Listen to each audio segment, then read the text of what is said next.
Hey everybody, this is Derek, aka No One on YouTube. Thank you for clicking on my video and thank you for watching. So I did a reaction video to Halestorm, their new song Everest.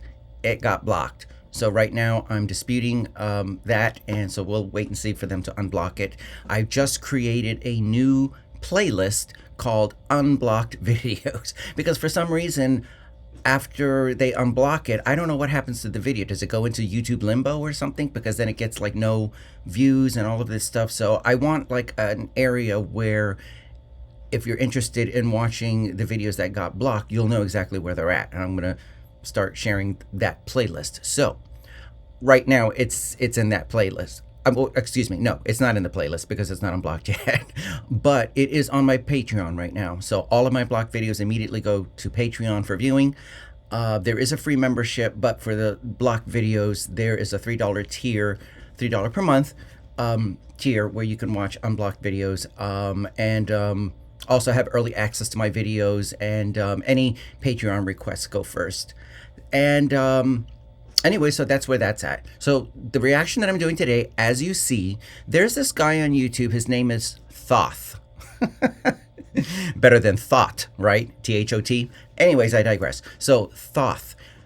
And he has a couple videos on there. I guess he's like making these little short documentaries on artists. So he's got one on Lzzy Hale, and it's called, I'm going to pull this up right here so you guys can see it. The Success Story of Lzzy Hale, short documentary. So this is the guy's channel. He has another video for Evanescence, and he has another video for Nightwish singer Christianson, who's also the ex-lead singer of After Forever and Revamp. And so I'm going to start with doing Lzzy Hale, since I did the Halestorm video the other day. And so let me go ahead and subscribe to him. I'm going to like the video. I'm pretty sure I'm going to like it. And I'm going to put my headphones on and we're just going to get into this. I don't know a lot about Halestorm. I don't know a lot about Lzzy Hale, so that's why I wanted to do hers first. I know quite a bit about Christianson, but that's why I wanted to do hers third. So the next one I'm going to do is the one on Evanescence, which I know Evanescence and I know Amy Lee, but there was a time where, you know, I just kind of, I don't know. I don't know the whole story. I know the beginning story and all of that stuff. So it says here Lzzy Hale is a famous, so I guess there's subtitles to this, not on my end, but I guess he automatically puts it on his videos. So let's get into this. The Success Story of Lzzy Hale, short documentary. I'm going to put on my headphones. Then I'm going to full screen this. And let's go. Famous American musician who has collaborated many times with her brother. She has strong vocals that immediately grab the attention of listeners. Okay, one of the things that I wanted to say is I did know that her brother is the drummer. Is he still the drummer? Like in the video, I couldn't recognize him because I think he had pink hair or something like that. But anyways, is he still the drummer? Like, you guys let me know. And yeah, when it said her vocals grab the attention of listeners, absolutely. She's got power, and I love that grit. She's got that rock and roll voice. I love it. Okay. Sorry about that. I'm going to put it back.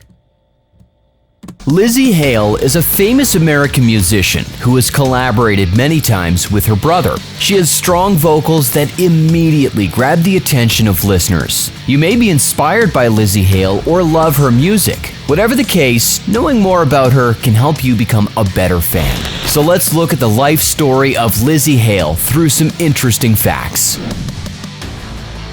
Many people know that Lzzy was born on October 10, 1983 in Philadelphia. What most people are not aware of is that she was raised as a farm girl by her parents. At the age of 9, Lzzy moved with her family to a cabin in the woods. The place only had a single bathroom and bedroom with a small living room. There were also not many people around them. The cabin was situated somewhere around the Appalachian Trail. She sold livestock with her family to earn enough funds to buy their first public address system. The first ever trailer she got was a donkey trailer too. So those who think that Lzzy Hale has lived an easy life have a misconception. Shocking as it may be to learn of a singer afraid of her voice, this fact has been confirmed by Lzzy. The fear mainly lasted during her childhood when she was in school. Hale said in an interview that she preferred being invisible in life. This is why she used to avoid raising her hand in class to answer questions. Hale also never used to call out to someone. That's a very interesting fact to know about her. And so many artists are like that. Marilyn Manson, when he was growing up, he was very shy. And that's why, he says that he's still shy now, but when you get on stage, it's a completely different thing. Your alter ego comes out, right? So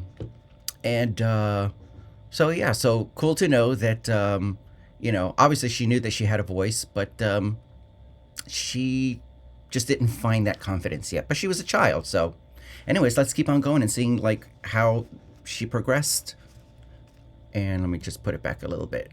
Interview that she preferred being invisible in life. This is why she used to avoid raising her hand in class to answer questions. Hale also never used to call out to someone when she needed help. A prime example of this is her behavior during fire drill practice. Her teacher used to make students practice shouting the word fire so that they could seek help more easily during uncertain events. All her classmates were good at shouting and could get their voices across the hall. The same was not true for Lzzy, and she could barely make a sound during those practices due to her fear. Lzzy has been part of a band called Halestorm, which she started with her brother in 1997. It has a special place in her life because the band allowed her to become more confident about. Okay, so I didn't know that the band was started in 97. Wow, that's interesting. She doesn't even look that old, so okay, well, let's keep on going. I had no idea about that. About her voice. She got a self-empowerment boost by serving as the lead vocalist of Halestorm. Another significance of this band is that it also allowed Hale and her brother to earn money. She also met her long-term partner through this music band. It is no secret that Lzzy has been dating Joe Hottinger for many years now. Hottinger serves as a guitarist in Halestorm, which is what led to the beginning of their relationship. I did not know that either. Very interesting. So he's the guitarist, the other guitarist. Is he the lead guitarist? I think Lzzy Hale's a rhythm guitarist, right? That's a cool picture. I don't know why I think it's a cool picture, but it is. All right. Very interesting facts. I'm appreciating this little documentary that he's put together. Sibling relationships can be heartwarming, especially if they care about one another a lot. Lzzy loves her sibling a lot, and caring for him is one of her earliest memories. The musician revealed in a magazine interview that she remembers things from the age of 3 onwards. Hale remembers her mother being pregnant with her little brother. She also has a memory of a day when her sibling was brought back from the hospital. Lzzy had a realization then that now she has a younger brother who she is supposed to take care of. This is why the singer loves to remind her brother of this memory. She also sometimes says that her life began because of RJ. Lzzy had many dreams as a kid, but she does not remember all of them. The singer mainly focused on her dreams once she began singing because they inspired many of her songs. For example, the track Time Man mainly includes a dream. It involved her being in an elevator with a scary bellhop who was trying to put her down. The song mainly reminded Hale of her insecurities and the things she did not like about herself. She wrote the track mainly as a reply to that bellhop. You can listen to the track on various platforms to learn more about the dream and how Lzzy stood up to negative thoughts that were trying to put her down. Now that's very interesting. I love it when people, when songwriters write about stuff like that. Whether it's an actual experience or even something that they experienced even in a dream. That's very, very interesting. And it's also interesting that she wrote it to the bellhop that was in her dream in that elevator. So I don't think I heard that song. So obviously I'm going to need to check that out. Now, whether I check that out on my own or whether I do a reaction to it, I'm not quite sure. If you want me to react to it, let me know. Learning about the life story of Lzzy Hale is incomplete without knowing her stance towards songwriting. She considers it a therapy form and believes that it helps her put aside her internal issues. A prime example she gave to the public is her song, Time Man. After writing the song, the scary man or thoughts trying to put her down were gone. Hale mainly started writing tracks after starting her band Halestorm. During that time, her father gave her a track recorder, and writing songs allowed her to find relief. The singer believes that this allows her to treat her issues as pieces of a puzzle. When they come together, she can write the complete record. Songs mainly allow her to solve the puzzle and resolve the issues that have affected her. Some people are born with a natural talent for singing, while others develop skills later. This is why you may be curious to know when Hale began to show her talent. She has been good at singing since early childhood. Lzzy used to sing short and easy tracks by the age of 9. She also joined a choir and used to play at church. The church director at that time was one of the first people to compliment her voice and talent. Soon after that compliment, Lzzy's brother also started playing drums, and they used to practice together. This allowed them to develop their skills and enjoy music more. By 1997, they formed an official band for a country talent show. This band is now known as Halestorm and is famous in various regions. The first song that Lzzy played with her brother was Love is Power. It allowed them to earn 3rd place at the talent show. She has kept the trophy of that talent show right next to the Grammy she won in 2013 for Love Bites. Lzzy has always stated that while the voice she was complimented for during her childhood was good, it wasn't the same as the one she uses for her heavy metal songs. She developed the latter voice around the age of 16 when she started singing in bars. By the age of 15, she developed a technique of staring at one person while singing at the bar to give her a sense of power and push herself more. The following year, she noticed a tritone crack in her singing voice, which piqued her interest. Lzzy developed that voice better and also learned to play the guitar. The overall effect was that she started singing louder with a harder voice. So now you know the full story of how Lzzy developed a tone suitable for heavy metal tracks. Very, very interesting. And as somebody who's also practicing doing growling, I have a friend who's a musician that says, "Oh, you're starting to be really good at that." So it is something that you have to develop, and you have to know how to do without. Well, I mean, she doesn't. Not that I know of. She doesn't do any like deep, low guttural growling. But she, not that I know of. I mean, you guys can send me links to like some videos if she does like full growls, like Lisa White glues or anything like that.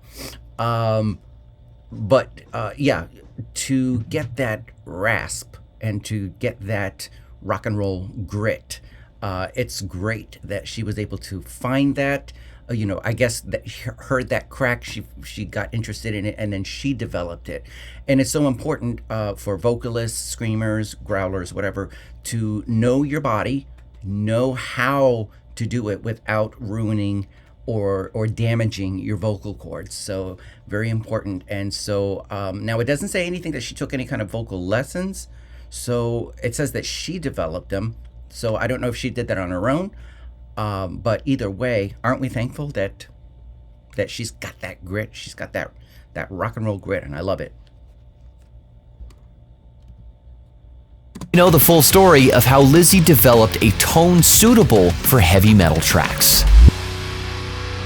The famous Grammy winner has participated in various local and DIY gigs ever since her band rose to prominence after 1997. However, it wasn't until 2005 that Halestorm got recognized by a record label. During their teens, Hale and her brother were learning about advertising their CDs. They were also touring from one place to another for local gigs until they decided to seize their big break opportunity. The band auditioned for various famous labels such as Epic Records. However, none of them gave Lzzy an opportunity to sing on a national level. In 2005, That is so messed up. That's just kind of like Joan Jett's story in 1980 when Joan Jett had, I don't know, she sent 5 songs to 23 different record labels and they all turned her down because she was a girl playing the guitar. It's kind of sad that women in rock and metal still have to have that struggle. It's like, who cares if you're a rocker and if you can sing and play and if you can perform? Shouldn't that be the thing? I mean, I know it's definitely better now in 2025. I mean, it says here, it says 2005, but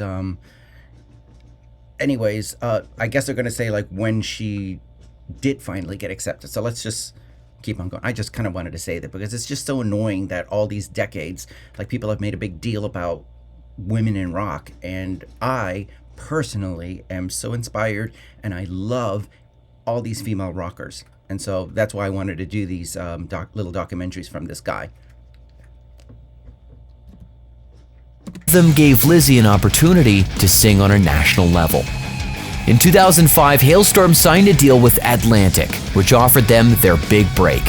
They recorded an extended play with 5 songs in the same year before hitting the road for local tours.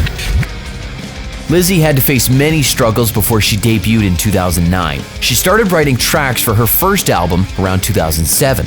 Her band went to California during that year to talk with Atlantic producers about their debut. The times were tough then because of the early rise of the digital industry. Many people were also getting fired at that time, including the A&R guy for Halestorm. Lzzy was stuck in that city for 19 months, during which she completed the debut album with her bandmates. After a series of natural disasters in the nation and other delays, Hale debuted in 2009 and gained fame. So it's interesting that, you know, she started the band in 97, and when did they say? Was it 2009? Hold on a second, let me go back. For Halestorm, Lzzy was stuck in that city for 19 months, during which she completed the debut album with her bandmates. After a series of natural disasters in the nation and other delays, Hale debuted in... Okay, so it's interesting. So she started the band in 1997, but didn't actually have the band didn't have their first debut album till 2009.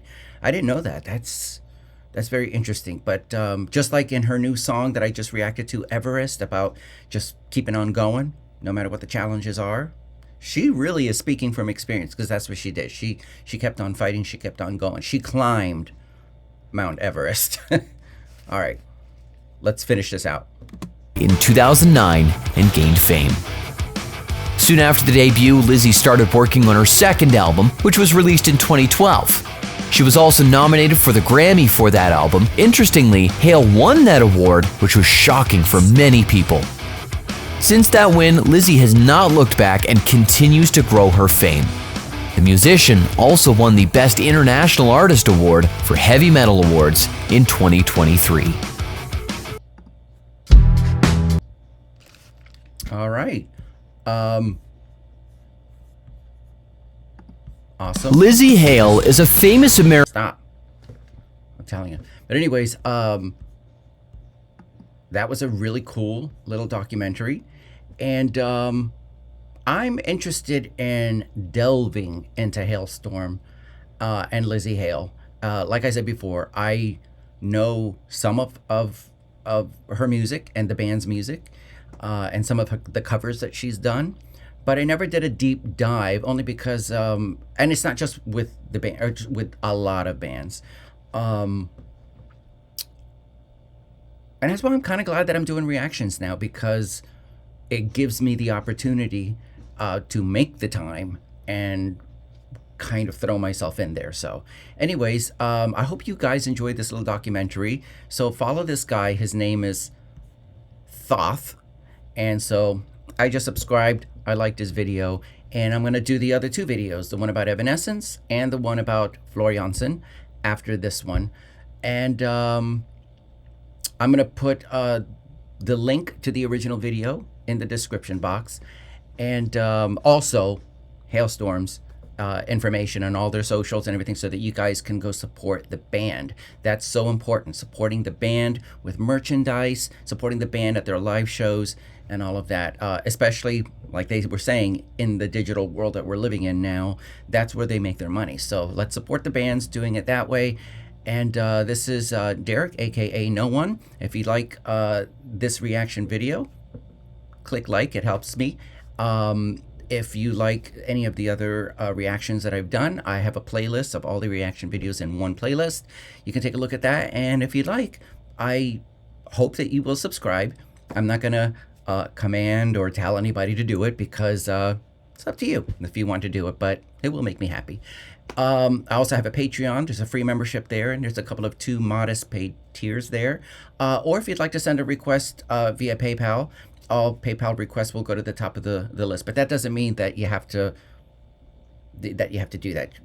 All requests are important to me. All support is important to me. So thank you very much, everybody. This is Monday, so I hope that this started off your Monday good, and everybody enjoy the rest of the week.